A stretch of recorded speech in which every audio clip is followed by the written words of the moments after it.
A man who built an empire so powerful, it reached from the slums of Colombia to the streets of Miami and controlled a significant part of the global cocaine trade. A man whose wealth was so vast that he made the richest of the rich look like amateurs. This is the tale of Pablo Escobar, the infamous king of cocaine, a man who controlled one of the largest criminal empires in history. But his story is more than just the rise and fall of a criminal. It's the story of a man who lived in contradictions, creating a legacy that still fascinates the world today. Early life. Pablo Emilio Escobar Gaviria was born on December 1, 1949, in Rio Negro, a small town in Antioquia, Colombia, but raised in the gritty streets of Medellín. His humble beginnings in a lower-class family gave no indication of the immense power he would later wield. His father, Abel de Jesus Escobar, was a farmer, and his mother, Hermilda Gaviria, was a teacher. Though his parents weren't wealthy, they instilled in him a strong sense of family and ambition. Escobar was a quick learner, showing early on that he had a knack for making money and outwitting those around him. At a young age, he was involved in petty crimes like selling stolen tombstones, and later moved on to more lucrative activities such as smuggling contraband cigarettes and fake diplomas. But these early brushes with crime were just a stepping stone. As Escobar matured, so did his criminal ambitions. By the time he was in his teens, his eyes were set on something much bigger, becoming the king of cocaine.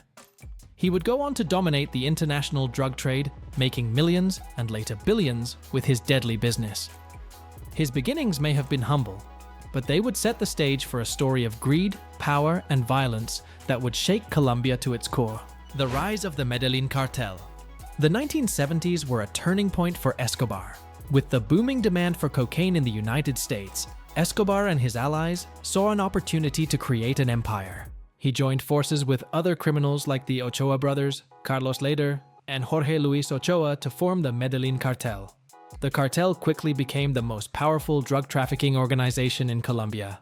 It controlled the majority of the cocaine trade, and soon, its tentacles reached as far as the United States, where Escobar began flooding the streets with the drug. At the height of its power, the Medellín Cartel was raking in an astonishing $60 million per day. Yes, per day. That's $3 billion every month. Escobar wasn't just a drug lord, he was an empire unto himself. The cartel's operations spanned the globe, with drugs being smuggled into the US, Europe, and beyond. Escobar's wealth grew so massive that he had trouble managing it all. He was said to spend $2,500 per month on rubber bands to wrap his cash.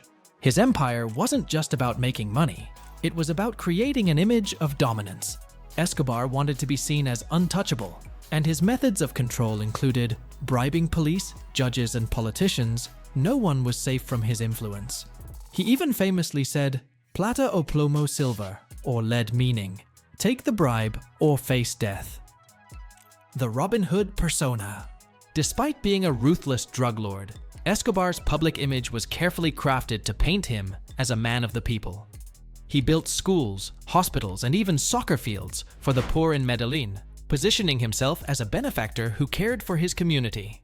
He was known for handing out money to the poor, and his actions earned him a peculiar form of respect.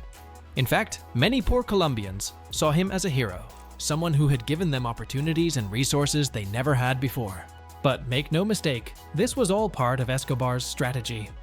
His acts of charity weren't just about helping the poor. They were about building loyalty and masking the brutal violence he was orchestrating behind the scenes. Escobar was no saint. His benevolence was a calculated move to ensure that the people of Medellín would protect him.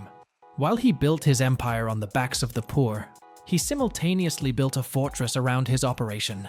He was able to operate with impunity, largely because the people trusted him and the government was too scared or too corrupt to stop him. Political ambitions and downfall. Escobar's ambitions reached far beyond the drug trade. In 1982, he was elected to Colombia's Congress as an alternate member. His political aspirations were clear. He wanted to be a legitimate figure in Colombia's elite society. However, his political career was short-lived.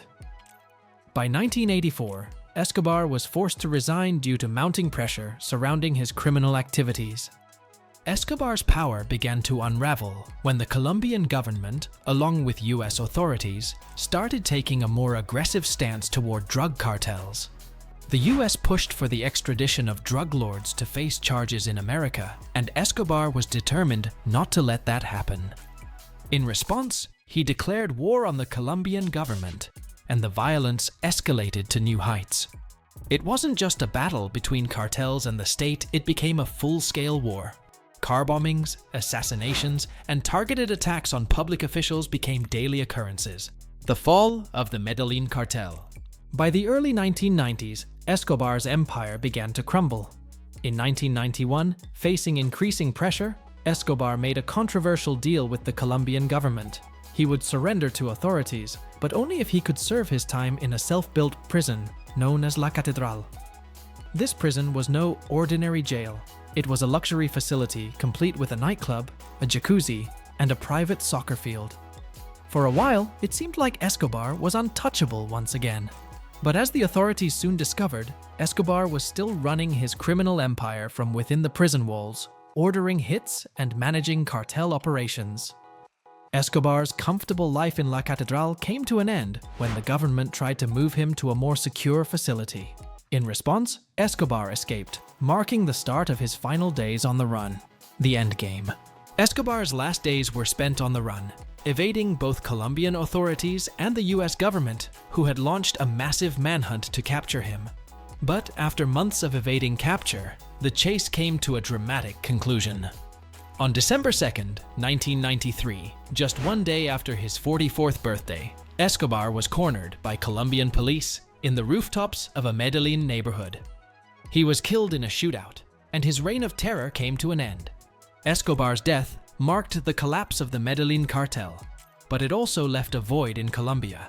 The cartel was gone, but the country was left to pick up the pieces from the chaos Escobar had wrought. His death didn't bring immediate peace to Colombia, and the drug trade didn't vanish overnight.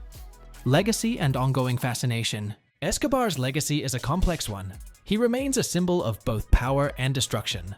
To some, he's remembered as a hero who defied the system and gave back to his community.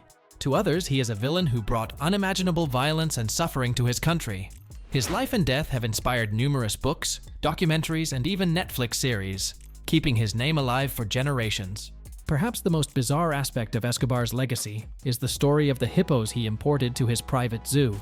After his death, the hippos were left to roam freely, and today they are considered an invasive species, causing havoc in local ecosystems. It's a strange reminder of how Escobar's actions continue to affect Colombia long after his death. Escobar's influence continues to shape the narrative around drug cartels, and his story has become a symbol of the dangers of unchecked ambition and power. In many ways, his life serves as a cautionary tale, a reminder that no empire, no matter how vast, can last forever. If you found this story as fascinating as we did, don't forget to like, comment, and subscribe for more riveting tales of crime, power, and ambition. Who knows? The next video might just change the way you look at history.